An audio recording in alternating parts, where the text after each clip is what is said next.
And then the main event. I was sweating bullets when this fucking fight happened. So if you listen last week, I said I don't get the narrative, and this isn't me hating or degrading Francis Ngannou at all, but when everyone's like, he's a changed fighter since last time fight, he's so different. All I ask for is, where's your evidence? Show me where you're getting this narrative from, because I'm not seeing it. Because I look at his record and nothing shows that. It just shows him starching guys.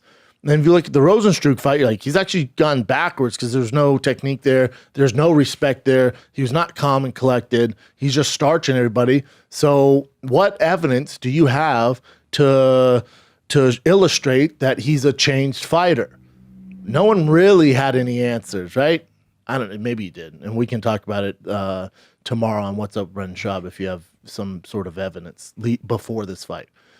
So there were some question marks. I thought, is Francis different? What's going on there? You look at Stipe. And I said, my heart wants Stipe. I don't like the disrespect on Stipe. He is the greatest of all time. You look at title defenses, even compared to Francis, not Francis, even compared to Fedor, he beats him. And level of competition, Stipe all day.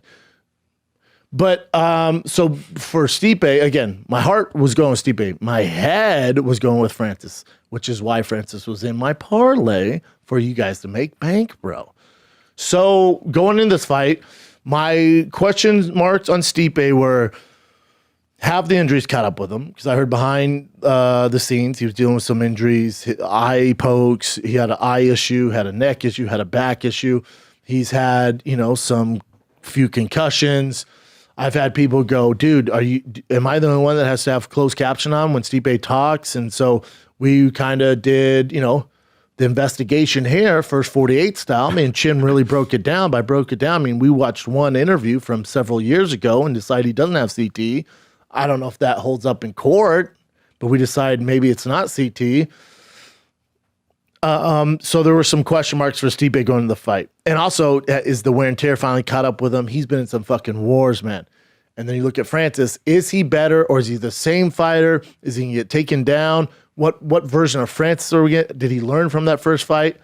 And this is what's great about fighting. Nobody really fucking knows. Until the cage is locked and they fight, nobody knows. Well, what do we know now? We know now Francis is a better fighter. Either, the evidence of him being a more composed, educated, higher IQ, not just relying on one big heavy punch. He's a changed fighter. He's grown into being a world champion. There you go. Questions were answered, and it's fucking terrifying.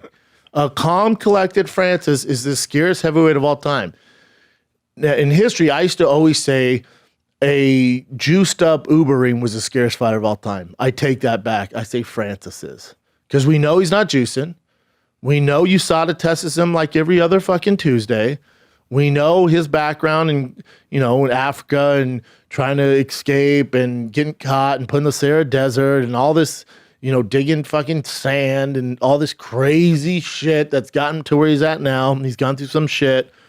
And we know his takedown defense is better. Stipe had a great chance to get him down and could not get him down. He was heavy on the hips, shoelaces down, sprawled out, took his back, exploded with some kind of, seatbelt punch. So his left arm's around the hip, controlling him, then just wailing away on Stipe's big old dome there, Croatian dome. And then he even shot for a takedown, which I agree with DC was do not do your entire stuff out, Francis. You ain't taking Stipe. Let's not get crazy. I know you've worked with Usman for 3 days, but what are you doing? What are you doing, dude? Get back to your feet. Get back to the jab. Get back to the overhand right. So Francis looked fucking phenomenal. The scariest heavyweight of all time.